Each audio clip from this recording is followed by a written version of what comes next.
I had this moment in the helicopter where I knew I had to let her go, where I just knew it was her time and that this was a soul contract. Like I just somehow knew. And it was so hard, but also I just knew that it was the right thing to do. So I started just asking her questions like, where are you? What's going on? Like, why did you leave? What happened when you left? Like, did anyone greet you? Do you have a message for me?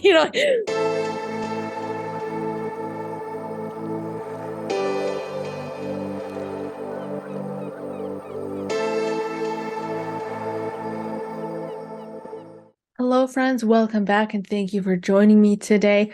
I would like to offer a trigger warning before we get into today's show for loss of a child, as that is going to be a main topic of our conversation today. Thank you for watching. Let's get into the interview. Hello, thank you for joining me today. I am here today with Nichole Clark, who is an artist, best-selling author of Remember All That Is. She's a course creator, intuitive channel, and a spiritual guide. And we are going to talk today about her journey from Mormonism to mysticism, as well as the process of writing her book, which included after-death communications from her child. So thank you for joining me today, Nichole. Thank you for having me. I'm really excited to be here. Likewise. So I guess let's start at the beginning, and maybe you could share with us your background in Mormonism. Were you raised in Mormonism, or how did you get into that? And what was that experience like? I was born and raised Mormon, probably third or fourth generation, had been running our family for forever. And I loved it. I loved Mormonism. I loved the people, they're top notch. And I lived it, breathed it, did everything according to the books. I was a straight arrow, or what they would call you, a Molly Mormon. Never questioned it and never really sought answers outside of it. And that was for the first 38 years of my life. I'm now 44, so it's been a little bit since I left, and there's still parts of it that I really miss. But being Mormon was beautiful. I'm really grateful for that experience, and it just doesn't align with my soul anymore. Like I learned things. I actually had to have a horrible tragedy happen. You know, a lot of us really need something bad to happen in order to wake us up. And my dad passed away suddenly and unexpectedly in 2017, which was kind of my catalyst to waking up to something different. And I probably wouldn't have had he not died. And that evening, my husband was trying to calm me down. I'd been crying all day and not knowing how to console myself. And he was like, let's just watch a movie and try to get your mind off of it for a little bit. And guess what movie he found? He found The Secret by Rhonda Byrne. No way. Up until that point, I had never in my life heard of the law of attraction, never heard of our personal power to create our own worlds, none of that. Like it was all brand new. And I swear on my life that my dad orchestrated that. Like he led my husband to that because it led me down a rabbit hole that I'm still going down every day, you know, trying to figure out just the secrets of life. And just it was really exciting to my soul. It brought me out of my grief instantly and made me realize that there's a lot more to this world that maybe I haven't been exposed to or learned about yet. And obviously I was still grieving for a while after that and still am today. And I'm really grateful that it led me to this process, because eventually it led me to just finding my own personal power instead of needing a prophet or a guru or a savior even to come and save me. And it enabled me to really do some research and personal reflection and say, you know what? We never know when it's our time. And I don't want to die with any regrets. So from there on, I made my, I guess, mantra for life to make regret my biggest fear.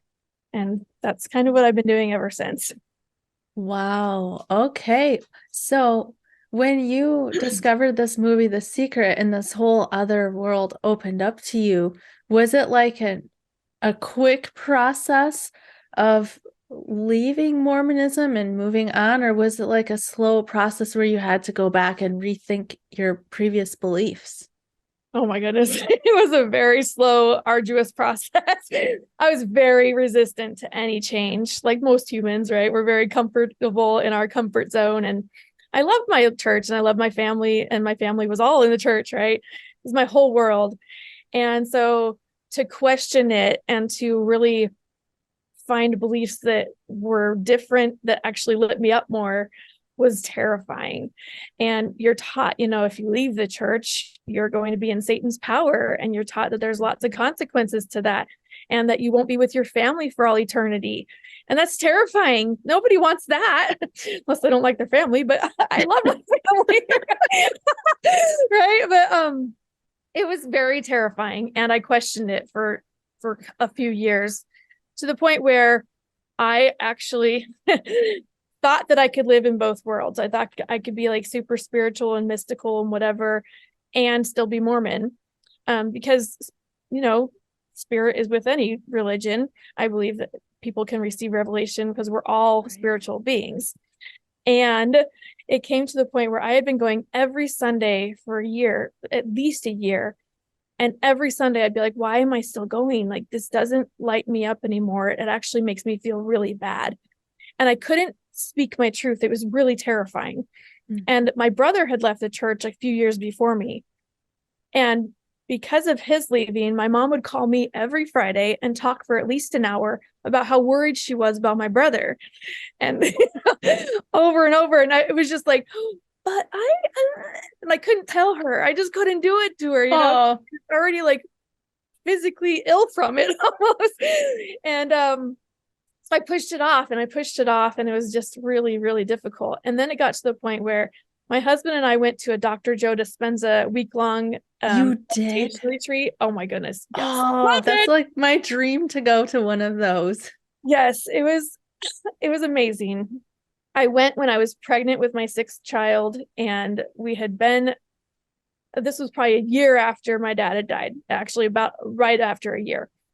And we went for a week, and it was really cool because they break you up into small groups. And at the end of the day, when you've learned all the things and done all the meditations, you talk with your small group, which was still like 50 people. So not super small, but small enough that you got to know the same people, see the same people out of thousands, Mm-hmm. And every day we'd talk at the end of the day and just share lessons learned or whatever. And in that group of 50 people, there were at least 20 women, and I kid you not with this, that had throat problems. And I had no idea anything about chakras at that time or anything. But a lot of them had thyroid issues, permanent sore throats, like all these weird issues. And I had a breathing problem at that time. I was pregnant with my daughter, and we thought that I had asthma. But I got tested, but they couldn't really tell anything because I'm pregnant. Mm-hmm. So they gave me an inhaler, and it did absolutely nothing. And this whole time I'm like at the Dr. Joe thing, like, that's an interesting observation, but I have no idea what that means. Fast forward a year later, when my daughter is now 5 or 6 months old, I'm trying to carry her up and my breathing problem was still there, and it was getting worse instead of better. Like, we thought it'd be alleviated when she was out, but no, it kept getting worse, to the point where I'm walking up the stairs trying to bring her up to her crib, and it's 5 or 6 months. She's 5 or 6 months old, and I could not breathe. I had to stop at every step and wait several seconds just to get enough air to do another step. And I was like, something is drastically wrong with me right now, and I need to figure out what. So for the first time, it popped in my head, no coincidence, that I needed to call an ENT instead of the breathing people, whatever their doctors are called, and got an appointment for the next day. And he tried to look through my nose, like they put this little camera up your nose and then down your throat, and he couldn't even get it very far. He was like, there's some weird obstruction here, and I don't know what's wrong, so we need to get you an emergency CAT scan, like right now. You're not leaving the hospital today. And I was like, what? Wow. So got a CAT scan. He was like, oh yeah, you actually need to go to Columbus, which is 2 hours away, to a specialty. Like, I have no idea what's wrong with you. The only time I've ever seen anything like this in somebody's throat is a 12-year-old boy that had like a pole hit him in a car accident or something. And I was like, I have no idea. So the next morning, we had scheduled to drive up to Columbus and figure out what's going on. But before that, I did an early morning meditation. I love meditation. And in that meditation, I was getting a very clear picture of what was wrong and why it was wrong. And I was brought back to a time when I was 12 years old, and I was trying to speak my truth with my mom and tell her something that I believed, and I felt like a caged animal. And I knew that I couldn't speak my truth because it wasn't safe. And I'd held on to that for so long. And then now with the whole Mormonism in question, I still wasn't speaking my truth. And then I learned that the throat chakra is what represents one being able to speak their truth.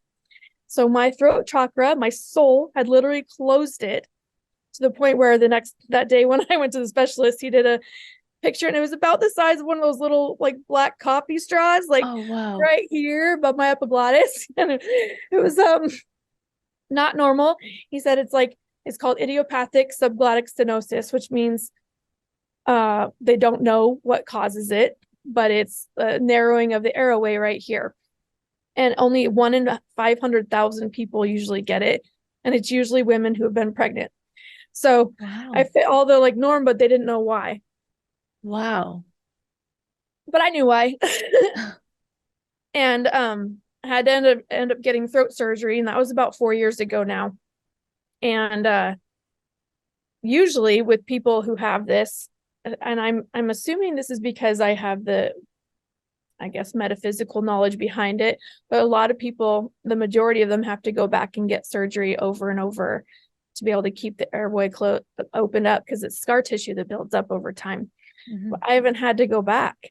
I've been very, very blessed. And I think that's because that was the catalyst for me to speak my truth and leave. I knew that my soul, my body has always spoken to me before my conscious awareness gets it. Like my body is very like, I don't know what the word be, intuitive, and I feel pain really easily. And I think it's a message that my body, that I send to myself on a soul level to wake me up or help me learn a lesson.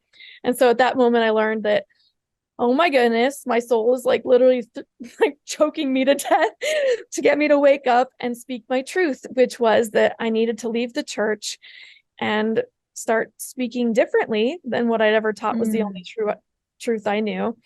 And so I did. And it was terrifying. And it's been a wonderful thing. Oh, wow. So how did that go over when you did that? If that's not too personal of a question. Well, it depends on who you talk to. um, Luckily, my husband and I were both on a very similar journey. So he had actually started deconstructing before I did. Okay. I was really terrified to tell my children because we'd been taking them their whole life. You know, my oldest, I think at the time, was 15 or 16.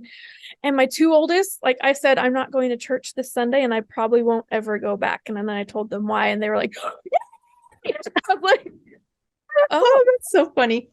Like almost embarrassed, because the Mormon mom in me was like, oh my goodness, I did a terrible job of indoctrinating my children. Like they want to leave.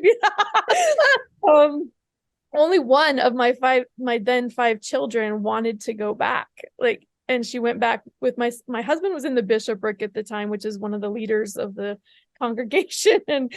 And I think he went for 2 more weeks without me and the other kids, and he brought the one daughter, and then they both said, no, we're going to do this together as a family. So, but then if you go to the greater family, it was not well received, as you can imagine. And it's been a very difficult journey. And my whole life, because my entire family and tribe and everything was always wrapped around religion and that specific faith, it's been very lonely. It's been a very difficult and arduous journey. And we'll talk about my book in a little bit, but that was the hardest part. That's been the hardest part of it, is speaking out, not even against the church, but differently than what they. Man, that's so common. And for people who leave, that the hardest part is having to say something different than what the rest of their community believes and having that not be accepted. And it's such a lonely journey. I know for me, it was just devastating.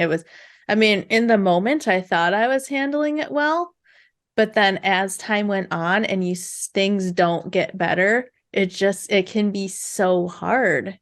Oh my goodness. Yeah. And we live in the heart of the Bible Belt. We moved here. Oh, yeah.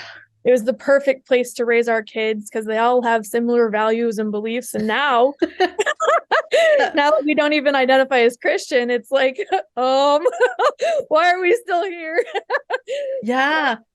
We have, we have a life built here, and yeah, it's been very lonely, and that's been very difficult.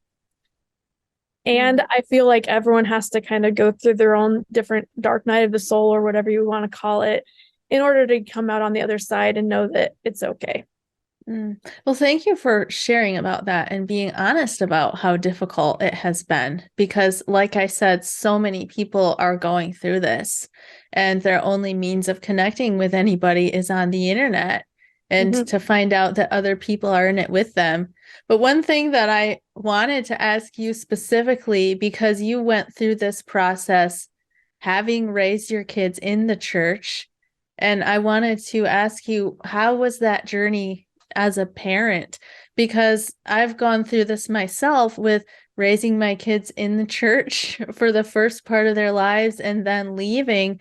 And my biggest concern was that I would cause that drama for them, that I would pass on to them all the things I was going through. And I did my best to prevent that from happening. But unfortunately, because there were so many people in our life who didn't agree with what we were doing, it was impossible for me to keep them out of the drama, because people would go to them when my spouse, my husband and I were not around, and talk to them and pressure them to come back to the church, to where now one of my children is very anti-church, very anti-religion. And so parenting through this has been such a challenge. And I like to hear what your journey with that has been. Yeah. Like I said before, like the two oldest were super excited. And then they found, like, when they went to school, like, first of all, Mormons aren't even considered Christians by many Christians. Yeah. And they're already outcasts. They're like outcasts of the outcasts, right? of the Christian religion. And so they were already outcasts for that. But then they thought, oh, well, now that I'll be free from that judgment, they just had to keep their mouths quiet. They learned really quickly, especially in the heart of the Bible Belt here. As parents, it's been very difficult, because for us, it was leaving a very structured environment, knowing exactly what to teach them, when to teach them, what rules to give them, how to raise them in such a way that they would be safe and protected and all those things. And now it's just like an open can of worms. Like, well, how do we handle this? What do we do now? And that's been probably the most difficult part for me and my husband, is just figuring out, like, letting go of the rule book and allowing our children to become who they want to become and to believe what they want to believe, without judging it as wrong or bad, or without telling them you're not allowed to believe that, because we are both raised with, this is the only right way, the only one. You'll have lots of different options, but this is the one you have to follow. And now we have this just like wide open, like, arena of like, well, kids, you can choose whatever path you want, and right, we will support you with that. And sometimes that's a lot easier said than done, right? And we do have a child, at least one of them, that's very anti-religion, because her belief system is now, I don't even know what most of my kids believe. They don't want to talk about stuff like that. But she honestly goes there and sees all the hypocrisy between the Christian kids, who are literally talking about Jesus and then talking about all their neighbors, about how ugly they are, or how fat they are, how they don't have good clothes, or how they ate that for lunch, or, and she just sees that and comes home and complains all the time about how she hates Christians. And I'm like, no, that's not the message we're giving you. Right. But that's what she has internalized, unfortunately, because she's seen the backlash. And unfortunately, with our religion, it's not quite as bad as like the Amish being outcast or whatever, or the J-dubs. But there's a silent, like, excommunication process. Like, they kind of just like shun you silently. They'll smile at your face and talk to you, but none of them are brave enough or curious enough to ask you the truth or ask you why they left. They don't want to know, because it's terrifying to them, and they've been taught that we could lead them astray. So, we're now a danger zone to them. So they don't contact us or our kids, and that's very difficult, because it's like your whole bubble just popped and now just disappeared. And we've had like one or two families reach out from our congregation where we did all the things for so many years. And then it's just like, we just don't exist anymore. So that's been interesting for our kids and for us, but it is what it is. Well, I appreciate hearing about your journey and your experience with your kids and how open-minded you are with them to let them follow their own path. Easier said than done, but I think it's important to not force anything. I think a lot of kids, especially in the generations, millennials and Gen X that are coming up, they're not falling for the crap that we fell for so long. Exactly. And they're like, they just hold resentment. And I see a lot of people of my generation, moms that are coming on, they're like, I don't understand why my kids don't want any contact. I don't understand why my kids don't want to have any relationship with anymore. And I'm like, I do. Like, I totally understand it, because I had to go no contact with my mom for a while after I left, because it felt like just constant shaming. And that wasn't her goal. That wasn't her intention or what she thought she was doing. She thought she was trying to lovingly bring me back. But that to me wasn't interpreted as I'm not good enough. She's shaming me. She doesn't like who I've become, all those kind of things. And I've healed that part of our relationship, but it took a while. There was a lot of like setting boundaries and having to keep my own peace by protecting myself and my family from her opinions. It was kind of hard. That's another topic that's so important for a lot of us who are raised in a strict religious setting. We don't learn how to truly love people, which is also loving ourselves and having a balance with that, being able to set boundaries and love people from a distance and do what we need to take care of ourselves. And that can be such an important part of the process when you're going through a deconstruction and you're just surrounded by so much drama and criticism. 100%. I've come to this place where I have such deep love and compassion for myself that now I can accept other people's opinions of me and it doesn't hurt me anymore. But there were several years there where it was just terrifying. And especially to not have my mom's approval. Like, she loves me and she tries very hard to show that love. And I can finally receive that again without being hurt or feeling condemned by it, if that makes sense. So it's a process. It takes time sometimes and a lot of self-evaluation and self-reflection and getting to the point where you can heal your own childhood wounds and give yourself that love that you were craving from a parental figure or from somebody else. So then that leads me to ask you, do you have any advice for people who are trying to figure out how to do that, who maybe are just feeling so like lost and overwhelmed in all of that negativity? Because I know I was there for a while too after I deconstructed, and just feeling myself shutting down because it's just constant criticism everywhere, privately, publicly, everything, and feeling that normal place of love that I would have within myself, just not being able to reach that, and feeling resentment towards people, not wanting to feel that way, but not really knowing how to heal. So do you have any advice on how to go through that process? Tons. That could be a whole podcast in and of itself. First, I would say self-awareness is the number one first thing you have to know. Like, you have to know that, oh, this triggers me, and then ask yourself, why is it triggering me? What's it mirroring back to me about myself? Because anytime we're triggered by somebody else's truth or by their opinions of us or whatever, it's actually just a reflection of something that we haven't healed within ourselves yet.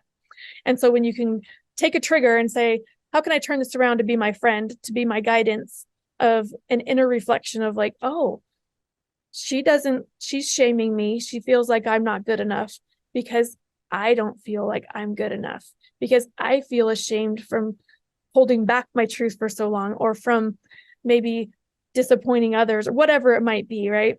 So self-reflection, awareness, allowing yourself grace to forgive yourself and say, you know what, I did the best I could with the knowledge that I had, and I couldn't do it any other differently because I didn't. I am who I am.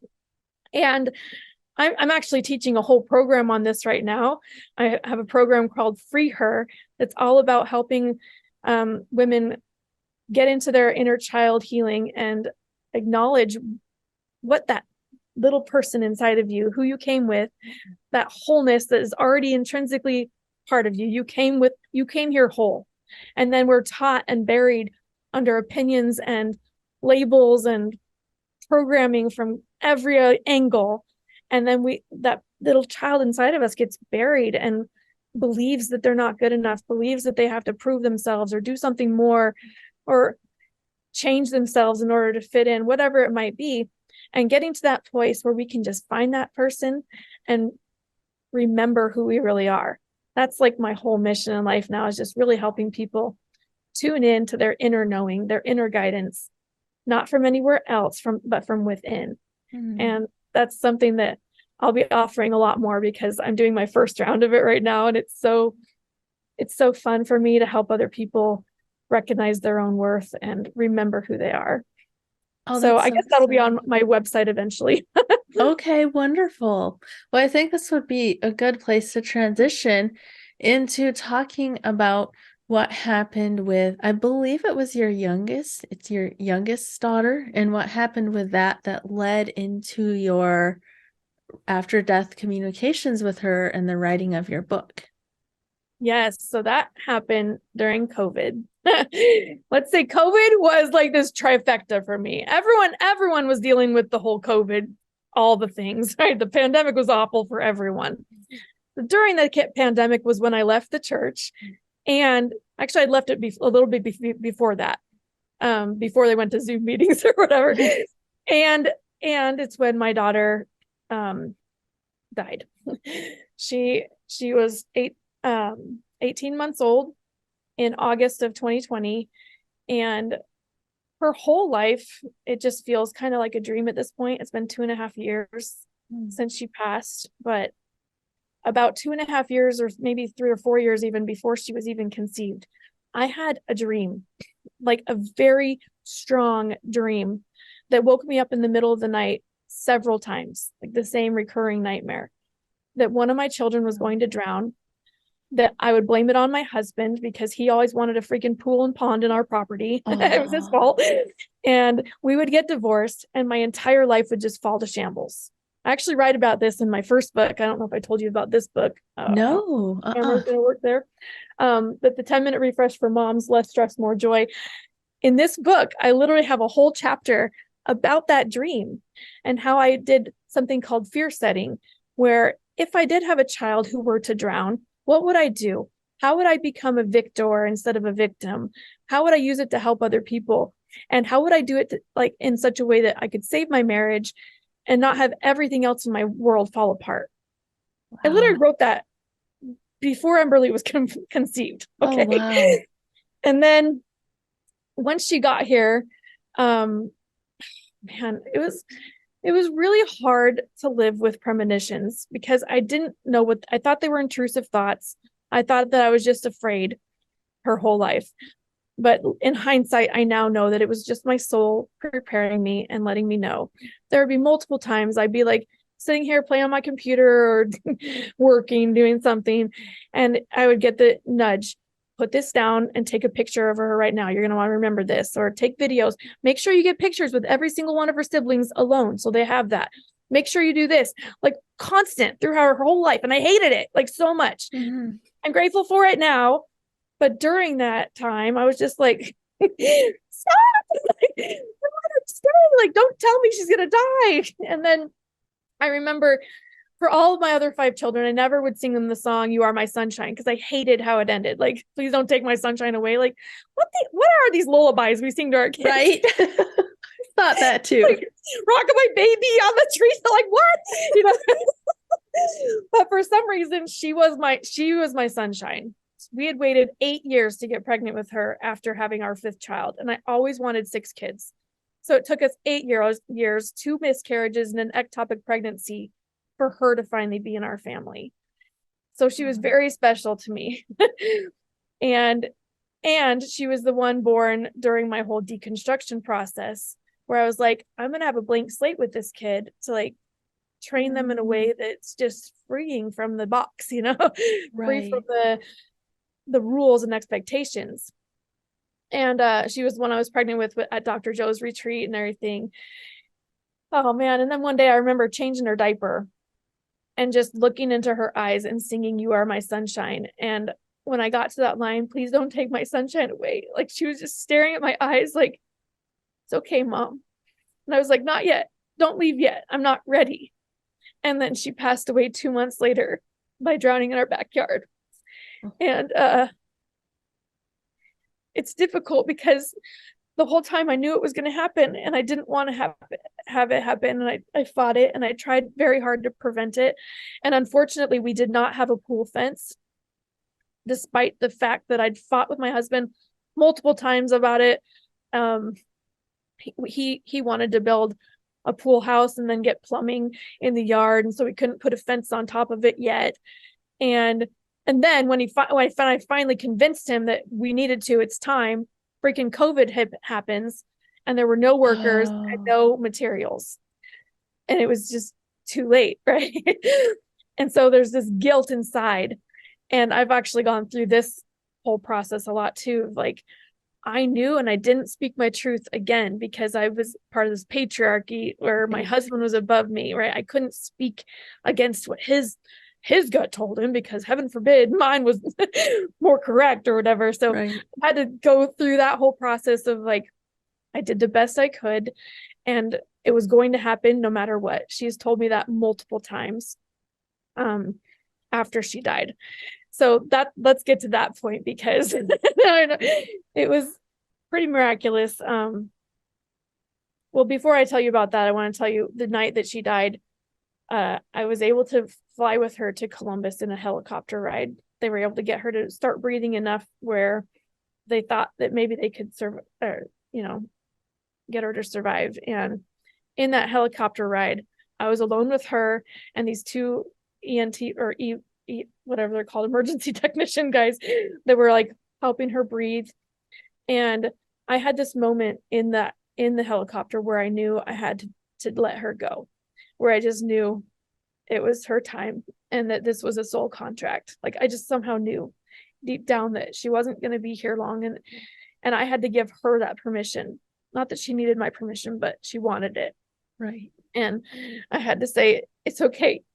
You've done your job and we'll be all right. And it was so hard, but also I just knew that it was the right thing to do. And then soon after we landed, they rushed her in and did all these tests and found that she was brain dead. And I was alone in the hospital laying with her dead body for about 2 hours before my husband and kids got there. And that was very, very beautiful and difficult time. It's just so heart-wrenching and hard to say goodbye. And at the same time, I felt this deep peace and I felt this weird relief leave my body. The fear that I had lived with her entire life left completely because here it was. The worst case scenario was here. And it was so weird to feel relief like during those moments, but that's what I felt. And I knew deep down that something amazing was going to happen from this. I already knew from my first book that I was going to choose to make this some kind of miracle. I didn't know how. Fast forward a few weeks after the funeral, I was led to the psychic medium who then told me, you need to write down everything right now, all your feelings, all your thoughts, all the things you're going through. And you need to hear Emberly's answers to all your questions because you're a channel and you guys were meant to write a book together. And at that point, I'd never even thought about that ever. Like, wasn't even like in my mind. And I was like, okay. And so I did. And I had never thought of myself as a channel. First of all, I was Mormon. Like we don't channel. That's woo and that's satanic and whatever. But a couple of weeks after that, I started like getting up every morning and meditating and trying to connect with her before my children had to go to school or whatever. And I got up and just started typing in my laptop. And I'm sure you've probably heard of automatic writing or free writing or whatever. And that's kind of the process I used because I didn't know how to channel. I was like, I don't know, I don't have a clue, but I knew I needed to record it. and it was supposed to become a book. I had no idea why, but so I started just asking her questions like, where are you? What's going on? Like, why did you leave? What happened when you left? Like, did anyone greet you? Do you have a message for me? All of these things every day for at least 4 months. I believe we wrote over 200,000 words together in the first 4 months before she died, or right after she died. And it became such a transformative experience for me. And the answers that she gave me were so confirming to where I was as a soul that I was so grateful that it happened. So grateful that she is still in my life and has taught me that there's life after death, that there's no doubt in my mind that she's still here and she's a part of me and always will be. And I know our book is blessing multiple lives. I've already received so many beautiful emails and like I said, it took 4 months to write that. And it took me 2.5 years, 2 years after we wrote it, to be willing to publish it, because I was terrified, to say the least. I was so scared, especially because most of my Facebook world at that time and nobody in my life except for my brother had left the church before. So I didn't really have anyone I could just talk to about the deconstruction process. I didn't even know there was a whole deconstruction basically group of community on TikTok. I had no idea that even existed until this past summer. So 2 years on my own of having this knowledge, of having it written down, of feeling amazing about it, but also terrified to share it, terrified to like come out as a channel, like what, to share my new truths. Like all of it was just so scary. And but something really cool happened. I started art. I had never considered myself an artist either. And about right after we'd finished the book, I was led to this like resin art course where I learned how to make geodes and really cool art that looked gorgeous. And I got to play with crystals for fun. And so I started like creating a whole bunch of art and just diving into that. And I found that I could like communicate with her in that way as well. Like she'd be like, wouldn't it be fun to play with these colors? Or like, and it was just my way of like getting into flow and not needing to type it out or like think about it. It was just like, just come out of me. And that was a beautiful process. And that kind of led me into like, I can find joy other places than just my laptop. I can live my life and be me and not have to spend my whole day like thinking about my dead daughter, because that's what I want to do, to create a legacy for her. And one day I was out there in the I use my pool house as my studio, and I was listening to YouTube and something populated from Kyle Cease. Do you know Kyle Cease? Yes, I do. Like one of my favorite speakers. And he had never talked about this before in anything I listened to, but he started talking about a darkness retreat and how he had gone 10 days in this dark cave all by himself and had a man like deliver food through a double door to like feed him or whatever. And like something in me, my soul was like, you got to do that. That's your next step. Like, that's what you got to do to figure out what to do with the book. Because at that point, I'd been holding on to this book, too terrified to share anything and didn't know what to do with it. And they're like, I think it was Emberly or whatever. Just saying that's your next step, Mom. So I looked it up and it was the coolest thing. I found the one that Kyle Cease must have been talking about because it's the only one I could find in the entire United States. And it was in Ashland, Oregon, which is an hour away from where I grew up. Like literally grew up in Klamath Falls, Oregon. And that was like confirmation again, that, oh my goodness, I'm supposed to go there. This is like bringing me back to my inner child, like bringing me back home, where I hadn't been there since we've been married, like almost 20 years. So that was really cool. And I signed up, but they had a waiting list. I had to wait like 4 or 5 months to be able to go.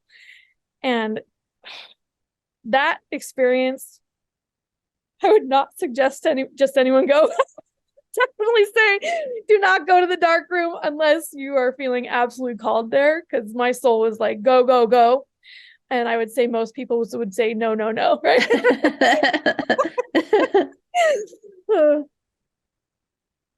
But that's where she revealed to me the name of our book. And it was the most fantastic thing I'd ever felt in my life. Like just one of those like moments where I just had full body chills. And oh, first of all, you're in this room all by yourself. There's no light, there's no windows, there's nothing, there's no sound. It was like in the middle of a forest, like probably half a mile away from this guy's house. They lived out off of the grid, so there's no electricity around. It was just like really cool and really totally out there for me, like totally new experience. And it took 5 days, Melissa. 5 days before I had anything spiritual or nice happen. It was actually really terrifying for some parts of it, because I had a horrible dream and weird stuff happen. I was like scared to be there until this happened, and it was just like all my fears just melted away. And I was asking her about the title of my book. And so before that, when I was talking to my editor, I'd already had the book edited for a while. And she's like a very spiritual person, and we had been talking about SEO, or search engine optimization, keywords that people would search to be able to find my book. Like, what are we going to name it so people can find it? And I had no idea. I was like, I have no idea what to name this book. And my editor had said, well, how about return to all that is? Because that's what Emberly does. And that's basically what you do in the book. I see you go from this point of grief and despair to this point of light and love and beauty and joy. And I was like, okay, I'll think about that, or returning to all that is, so that was the working title in my mind. And after 5 days of just complete boredom and awesomeness and then meditation and sadness and scared, all the feelings, all the emotions come up when you're in a room by yourself with nothing else to do but feel your emotions. I finally got this download that was just amazing. And Emberly told me, I was like, can you just at least help me with the title of the book? Like, should I name it Return to All That Is? And she was like, well, you can't really return to all that is, because you are now, you always have been, and always will be an intricate and necessary part of the wholeness of all that is. It's more of a remembering. She said, name the book Remember All That Is, and highlight the ember, because her name was Emberly. And because, sorry, an ember is a part of a fire that looks like it's separate, that looks like it's dead sometimes and alone. But if you just put a little intention and a little air and focus and give it a little love, it can come back to full life and ignite an even bigger fire. And that's what happens when we remember who we are, when we remember all that is. And when we come back to our wholeness, that's always a part of us, that has always been there, and that we've just forgotten. And that was a very special moment. And so that's what we named it. Wow. I was going to ask you to share that story because, like I told you, I was watching your TikTok video where you shared that. And in that video, you also talked about where the phrase all that is came from. Can you share that too? Yes. Oh, yeah. So for me, all that is represents God, or source, or universe, or whatever you want to call it. And all that is literally is that. Like, every single thing constitutes all that is. And she even tells me in the book a really cool phrase, because I'm talking about negative things that happen, and hardships and pain and fear and anxiety and depression and all these things. And I'm like, I want to get rid of them. I don't want them in my life. And she's like, enjoy the sadness, enjoy the suffering and the pain, because pain can actually be more pleasurable than pleasure on a soul level. We really, really want to experience that. And she said, all that is could not be all that is without all that is. That is what wholeness is. That is what remembering who we really are is. It's all encompassing. It's the good, the bad, the ugly, the awesome. Every single thing is part of that. And when we can embrace all of it and love all of it and accept it, it becomes healed within us. And we really can tap into who we really are at the core, which is just love and light and beauty and acceptance and neutrality. There's positive, negative, and neutrality. It's not bad, good, and neutral. It's all necessary. It's just like a battery. Like we have to have the positive and the negative side in order for it to work. And that's how our souls are as well. Wow. That's fascinating and hard from this perspective to understand how it is that our souls would want to experience pain. Maybe we can understand how there could be a value in that, but it's hard to understand how it could actually be pleasurable to our souls. She gave me a couple different analogies that I'll share because they've made a huge difference in my life. And I was reminded of one just 2 days ago. We went to Kings Island in Ohio. My daughter had a performance for choir and whatever at this amusement park. And waiting in line for like over an hour for one ride, is not exactly the most pleasant experience. You get kind of bored, you get tired, you get hungry, you get hot or cold. It was actually kind of cold in the line. But every time I've gone to Disneyland in the past, it's been like a beautiful, magical experience and kind of dreadful. Like you have to wait in line for 3 hours for some of the rides, right? And Emberly told me that coming to Earth is like the Disneyland of the universe for our souls. We really look forward to it. Like we get really excited to go. And then when we're there, here on Earth, we're like, oh, this is forever. I have to wait here forever. And it's awful and it's suffering. I'm just like so bored. Or, we're just like, we're suffering and we're sad and we're feeling all the emotions that we would feel like in the line before a great ride, right? Mm-hmm. And then even on the rides, we have really high highs and really low lows, right? And all of the things in between. And that's what our soul craves. In order to expand, we have to go and experience something that will bring us to bigger extremes than what we've already experienced. So we want the high highs and we want the low lows in order to expand on a soul consciousness and to recognize more of who we really are and become more.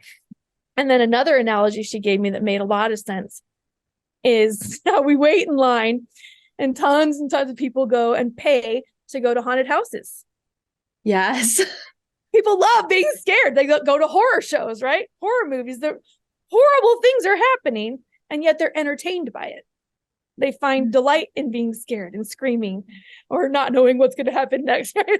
And you get like all scared. And that's on a soul level. Like our souls love to be entertained by being afraid, and they can't feel fear when they're connected wholly to all that is and remembering who they are. We come here to forget that so we can experience amusement and fear and joy in the unknown. And as humans, we forget that. Our consciousness becomes wrapped up in the, I'm so afraid. But then when you feel your fear and are able to release it and feel that relief, it's an immense pleasure that our souls couldn't feel without having felt the fear first. Wow. Oh, that makes so much sense. Thank you for sharing.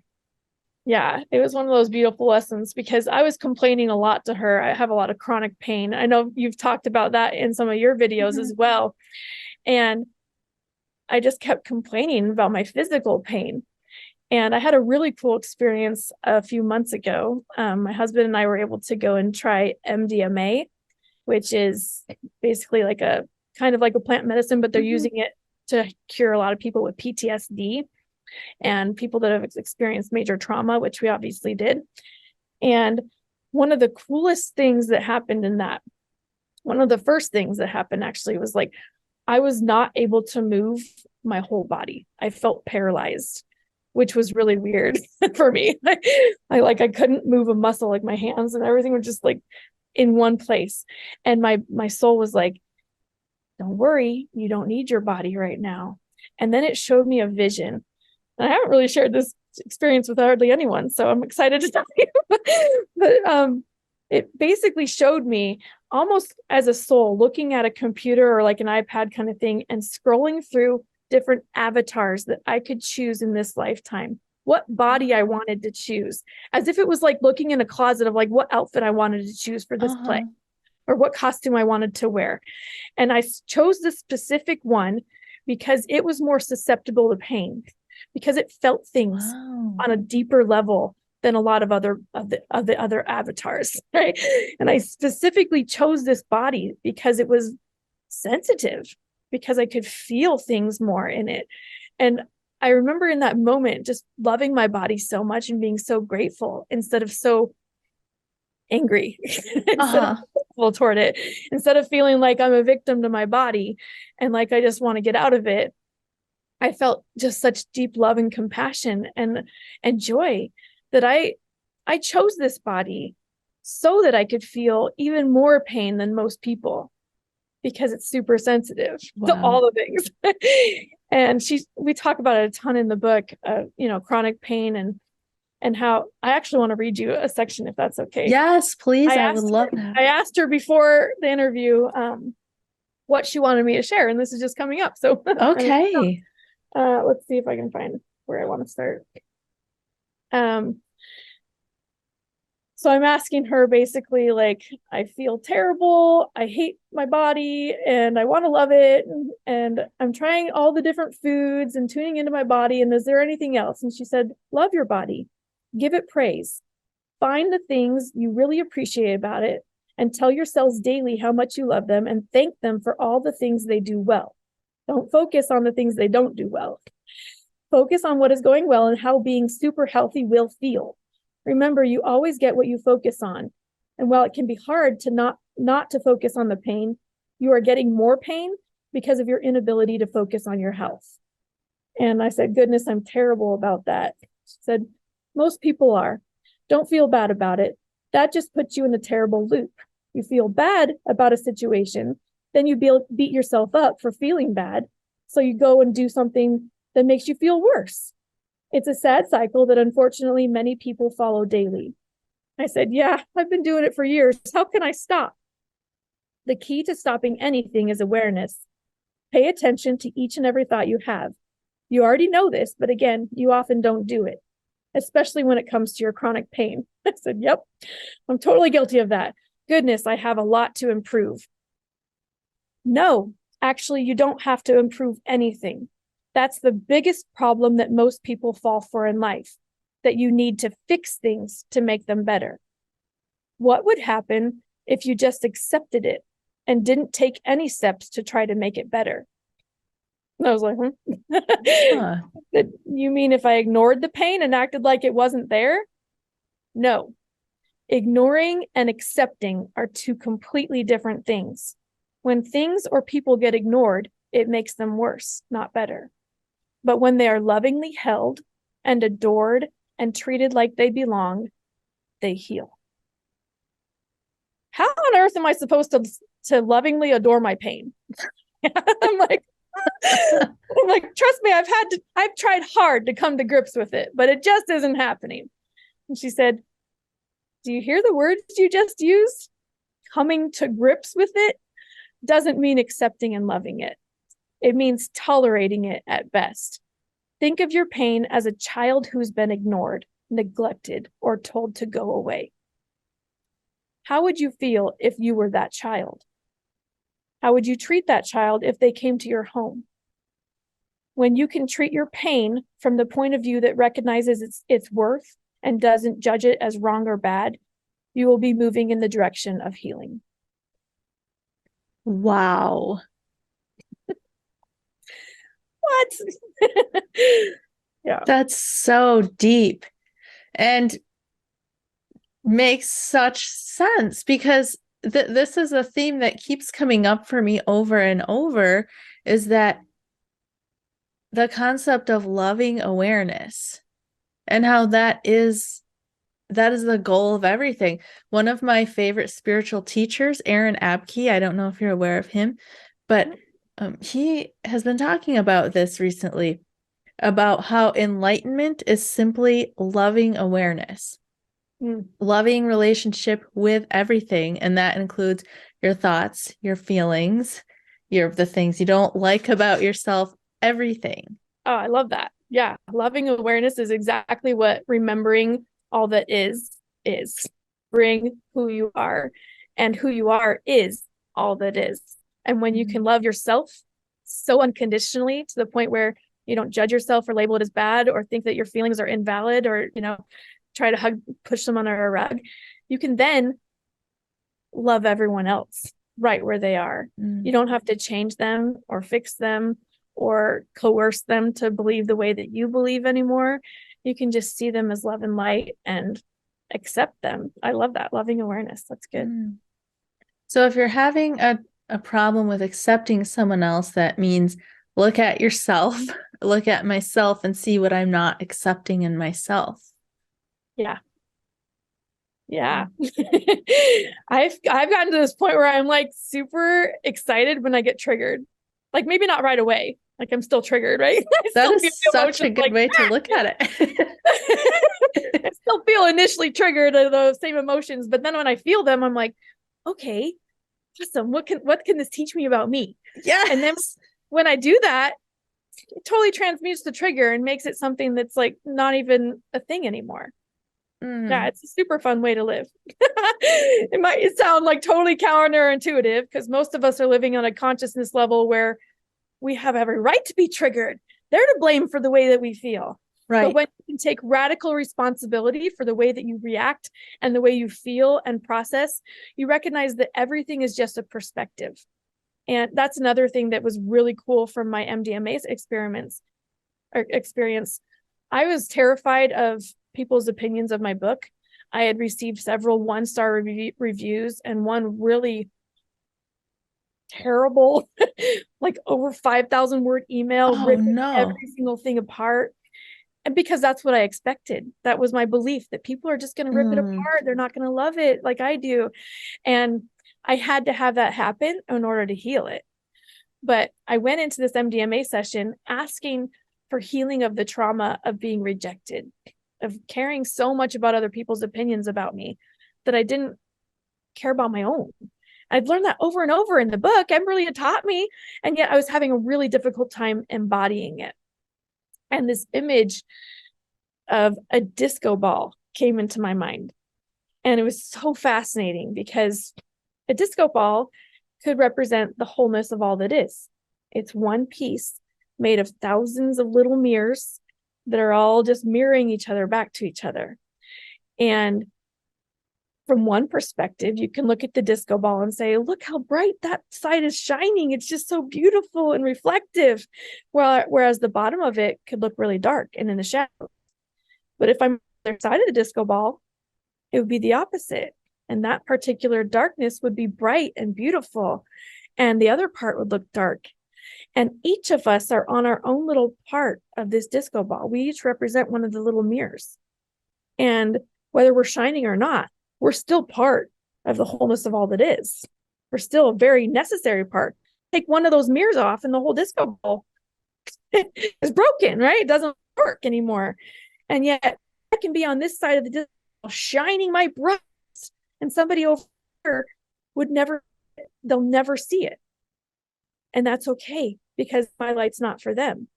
My light's just for these people that have access to me or that see me.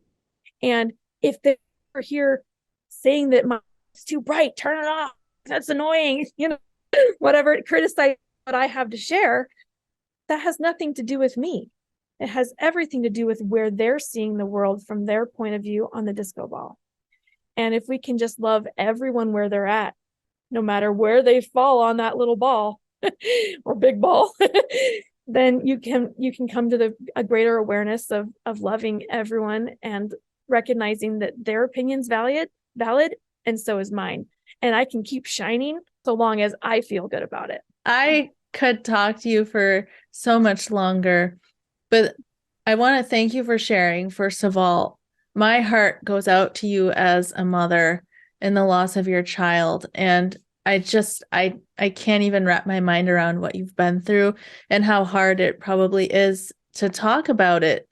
So I want to thank you for being willing to put yourself out there, because there's so many people who can be comforted through what you've experienced. And just the simple fact of knowing that there is life on the other side, and that you have received those communications, and the messages that are coming through you now are so healing. So thank you so much for sharing. Thank you for being willing to come on my show and talk about it. And I'd like to give you an opportunity to share where the viewers can find you and your book and your classes and anything else that you're doing. Thank you. It's been an absolute pleasure. I've loved talking with you. I'd love to come back. My website is probably the best place to find me. It's www.embersglowstudio.com. Once again, using Emberly's name because this is her legacy too. So that's beautiful. I'm sharing it as much as I can. And on there, you can find all our art, and then you can go to the courses and books tab, and it'll give you the links to those. And I'll have programs in the future to help other people really heal their inner child and really get to this place of just feeling whole and complete now and not having to wait for heaven or someday to get there. And I'll have all those links in the description, so feel free to check those out. Thank you again, Nichole. Thank you for watching the Love Covered Life podcast. If you'd like to support this channel, I've shared the link to my Patreon in the description box, where you can get benefits like behind the scenes of this podcast, early ad-free access to interviews, and a monthly live stream Q&A with me. I've also shared the link to my free Discord community, which I've just started and I'm very excited about, where I share free resources and a bunch of channels and forums where people can connect and grow spiritually together. You'll also find the link to my website, lovecoveredlife.com, where I share my paintings, my TikTok and Instagram at Melissa Denise, and my clips channel, where I share shorter clips of my podcast episodes. Thank you for watching, and thank you for your support.